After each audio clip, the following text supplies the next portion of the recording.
Story ambayo inagonga headline kubwa sana ni kile ambacho kimefanywa na Marekani dhidi ya Iran, ambapo kwa mujibu wa taarifa kutoka katika vyanzo vya kuaminika kabisa ni kwamba jeshi la Marekani limefyatua risasi na kuzuia tenki la mafuta ambalo lina bendera ya Iran ambalo lilikuwa linajaribu kupita katika mzingiro wa kijeshi ambao umewekwa katika mlango bahari wa Hormuz.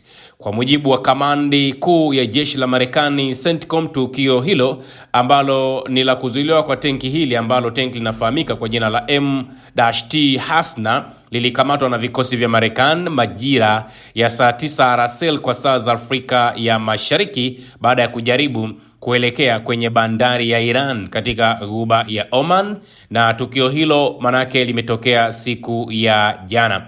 CENTCOM inasema ndege yake ya kivita aina ya F/A-18 Super Hornet ilirushwa na kufyatua risasi kwa moja kwenye meli hiyo baada ya wafanyakazi wake kushindwa kutii maonyo ya mara kwa mara ambayo yametolewa na vikosi vya Marekani. Kwa mujibu wa CENTCOM kupitia katika ukurasa wao wa X wameandika na nukuu, baada ya wafanyakazi wa Hasna kushindwa kutii maonyo yaliyotolewa mara kadhaa, vikosi vya Marekani viliharibu usukani wa tenki hilo kwa kutumia risasi kadhaa kutoka kwenye eneo la umbali wa milimita 20 katika ndege ya jeshi la wanamaji la Marekani aina ya F/A-18 Super Hornet iliyokuwa imepaa kutoka katika manowari ya USS Abraham Lincoln. Jeshi hilo limeongeza kuwa tanki hilo halitaelekea tena Iran. Marekani wameendelea kuweka mzingiro dhidi ya meli zote ambazo zinajaribu kuingia na kutoka katika bandari za Iran kama sehemu ya shinikizo kubwa la kiuchumi dhidi ya Jamhuri ya Kiislamu ya pale Iran. Wakati huo Ufaransa imetuma manowari yake pekee ambayo inatumia nishati ya nyuklia kuelekea Mashariki ya Kati kama sehemu ya juhudi za pamoja na Uingereza na mataifa ya Ulaya kuhakikisha usalama wa usafiri wa meli katika mlango bahari wa Hormuz. Kwa sasa meli ambazo zinahusishwa na Iran ndizo pekee zinazoripotiwa kuendelea kupita katika mlango bahari wa Hormuz baada ya Tehran kufunga njia hiyo muhimu ya mafuta duniani ambayo kabla ya vita ilikuwa ikipitisha zaidi ya meli 130 kila siku. Rais wa Marekani Trump hivi karibuni alisema kwamba mzingiro huo utaendelea licha ya kuwepo kwa dalili za maendeleo katika mazungumzo ya amani kati ya Washington pamoja na Tehran.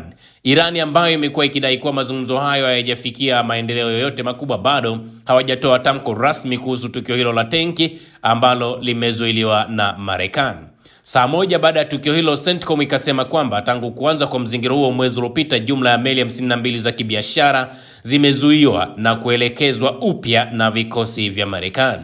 Tukio hili linakuja siku mbili tu baada ya Marekani na Iran kurushiana mashambulizi katika mlango wa Hormuz, ambapo Marekani ilidai kuizamisha boti 6 ndogo za kijeshi za Iran ambazo zilikuwa zikifanya doria katika eneo hilo. Hii ni sehemu ya taarifa ambayo leo pia inagonga headline. Taarifa nyingine ni rais wa Marekani Trump anasema bado ni mapema mno kuanza kufikiria kuhusu mazungumzo ya ana kwa ana ya amani kati ya Marekani na Iran, licha ya taarifa zinazoonyesha kwamba mataifa haya mawili yanakaribia kufikia mfumo wa makubaliano wa kumaliza vita ambavyo vimedumu kwa muda wa siku kama 68. Akizungumza mapema, Trump alipoulizwa na vyombo vya habari kwamba wanapaswa kujiandaa kutuma waandishi nchini Pakistan kwa duru mpya ya mazungumzo baada ya Islamabad kusema makubaliano ya muda yapo karibu kufikiwa, alijibu, sidhani hivyo. Nadhani tutafanikiwa, lakini ni mbali sana kufikia hapo. Hapana, bado ni mapema mno kutoa taarifa. Dakika chache kabla mahojiano, Trump aliandika kwenye Truth Social kwamba iwapo Iran itakubali masharti yaliyowekwa, operesheni ya kijeshi walioipa jina la Epic Fury itafika mwisho na mzingiro wa kijeshi katika mlango wa Hormuz utaondolewa ili njia hiyo ifunguliwe kwa mataifa yote ikiwemo Iran. Hata hivyo, Trump alionya kuwa iwapo Tehran haitakubali, Marekani itaanza tena mashambulizi ya mabomu kwa kiwango kikubwa zaidi kuliko ilivyokuwa mapema. Na Trump hapo awali alisema yuko tayari kusafiri kwenda Pakistan kusaini rasmi makubaliano hayo kama ishara ya kuthamini juhudi za mkuu wa jeshi la Pakistan Asim Munir katika kujaribu kuleta maelewano kati ya Washington pamoja na Tehran. Kauli ya Trump inakuja baada ya taarifa kuripoti kwamba maafisa wa ikulu wa Marekani wameamini wapo karibu kufikia makubaliano ya kanuni za msingi kupitia hati ya ukurasa mmoja ambayo inaweza kuwa msingi wa mkataba wa mwisho wa amani kati ya Marekani pamoja na Iran. Kwa mujibu wa ripoti hiyo, makubaliano hayo yanajumuisha Iran kusitisha kwa muda urutubishaji wa uranium, Marekani kuondoa baadhi ya vikwazo vya kiuchumi na kuachia mabilioni ya dola za Iran ambayo yametaifishwa, pamoja na pande zote mbili kulegeza vizuizi vya usafiri wa meli katika mlango bahari wa Hormuz. Bado kuna taarifa tofauti kuhusiana na rasimu ambayo imepelekwa, huku vipengele vya mwisho vya kuingizwa kwenye makubaliano vikibaki bila uamuzi. Ni rasimu gani itaidhinishwa? Hakuna ambaye anajua kwa sasa, ilizungumza moja ya sehemu ya taarifa ya vyanzo vya kuaminika kutoka kule Pakistan, ambapo kwa mujibu wa taarifa nyingine kutoka Islamabad wanasema kwamba kikwazo kikubwa zaidi katika mazungumzo hayo ni swala la muda ambao Iran itaruhusiwa kurejea tena kwenye urutubishaji wa uranium, iwe baada ya miaka 5, miaka 20 au kutorudishwa kabisa. Kikwazo kikuu ni muda wa vizuizi vya urutubishaji wa uranium, depleted uranium. Bado hakuna makubaliano ya mwisho, ilisema sehemu ya taarifa ambayo imetolewa. Trump mapema alizungumza kwamba hataki Iran ipewe nafasi yoyote ya kurejesha urutubishaji wa uranium, akisisitiza kuwa Tehran haipaswi tena kuwa na uwezo wa kutengeneza silaha za nyuklia. Lakini bado kuna mvutano kuhusu kiwango ambacho Marekani inaweza kulegeza baadhi ya vikwazo vya kiuchumi na kuachia mali za Iran ambazo zimetaifishwa, pamoja na mpango wa kurejesha usafiri wa kawaida wa meli katika mlango bahari wa Hormuz. Suala jingine nyeti ni hatima ya akiba ya uranium iliyorutubishwa kwa kiwango cha juu ambayo Iran inadaiwa kuificha chini ya ardhi baada ya mashambulizi ya Marekani dhidi ya vituo vya nyuklia vya Iran mwezi Juni mwaka 2025. Trump anasema Iran hairuhusiwi kubaki na nyenzo hiyo, lakini Tehran nayo haitaki kuikabidhi kwa Marekani, na Iran waliwahi kuishirikisha Urusi wazo la kuhifadhi uranium hiyo kutokana na uwezo wake wa nyuklia. Lakini hatua hiyo inaelezwa kuwa ni mstari mwekundu kwa Trump, ambaye alisisitiza kuwa Marekani ndiyo ambayo inayotakiwa kuchukua hiyo depleted uranium au hiyo uranium nyingine. Wakasema tutaipata, Trump aliwaambia waandishi wa habari alipokuwa akiondoka katika hafla ya maadhimisho ya siku ya mama katika ikulu ya Marekani. Iwapo mfumo wa awali wa makubaliano utaafikiwa, pande hizo mbili zinatarajiwa kuingia katika kipindi cha siku 30 za mazungumzo ya kina ili kukamilisha mkataba rasmi wa amani. Taarifa za maendeleo ya mazungumzo hayo zimeibuka baada ya Trump kutangaza kusimamisha ghafla operation ya Project Freedom ambayo ilikuwa ikihusisha jeshi la Marekani kusindikiza meli za kibiashara kupita katika mlango bahari wa Hormuz. Kwa mujibu wa ripoti, Pakistan pamoja na mataifa mengine ikiwemo Saudi Arabia yalimsihi Trump kusitisha operation hiyo kwa hoja kwamba hatua hiyo inaweza kusaidia kufungua njia ya kumaliza mapigano. Pakistan imehusika tangu mwanzo kwa sababu inaelewa ukweli mmoja rahisi: utulivu wa kikanda unaathiri moja kwa moja utulivu wa dunia, ilisema sehemu ya taarifa.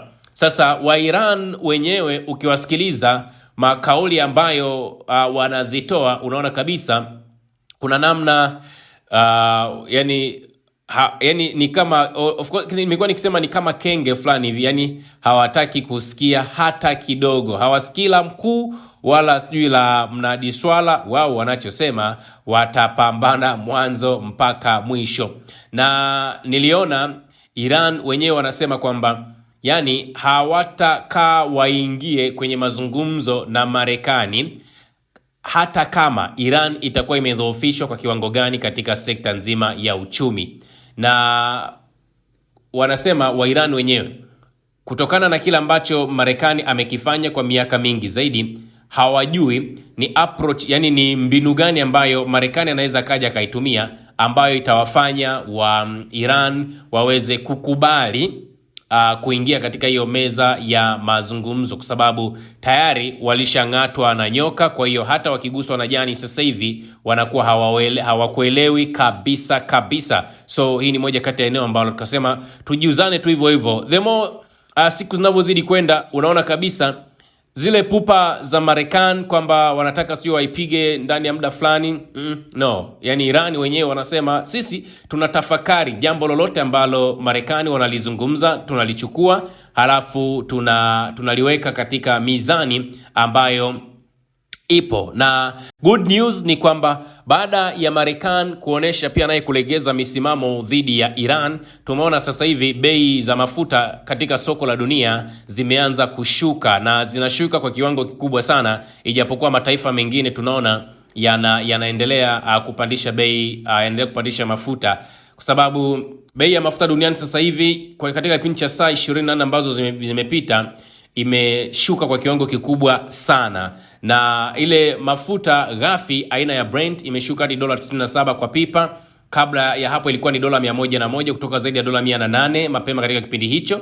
Lakini rais wa Marekani Trump anasema yeye ataweza akafanya mashambulizi sana wakati wowote ule katika taifa la Iran, endapo Iran haitakubali mapendekezo ya amani ambayo yanajadiliwa na pande hizo mbili.